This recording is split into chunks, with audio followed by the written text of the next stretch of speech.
Hey, attorneys. Do you know a lot of legal jargon? Of course you do. You're an attorney. I'm Anita Tallman over at Social Firestarter.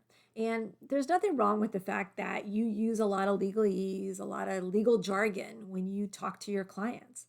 But the difference is when you do that, do you also make sure that your clients understand what it is that you're talking about? That they're crystal clear on what you're referring to? If you're a good attorney, you do that, right?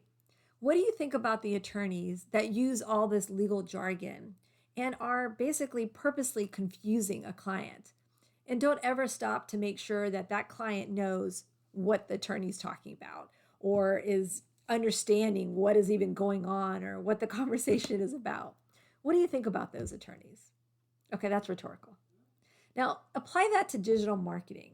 In my arena, you can imagine we have a lot of very technical terminology. We have a lot of our own techie jargon.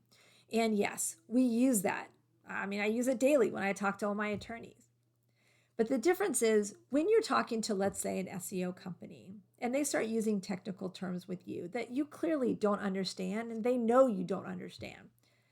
Are they making sure that they clarify the technical terms that they're using? Are they making sure that you understand what it is that they're talking about? Or do they just keep going? Are they not really worried about whether or not they're confusing you? Are they just basically listing out a bunch of technical terms with no real incentive to want to explain to you what those technical terms mean? If that SEO company is doing that and you feel like you have to keep asking, well, I'm sorry, so what does that mean? Or what exactly does that mean? And when you say you're going to do that, what does that mean?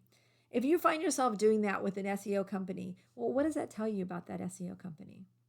I hope you're answering that question like you did when I asked you, what did you think about that attorney that doesn't bother explaining the legal terminology that he's using or she's using with the client?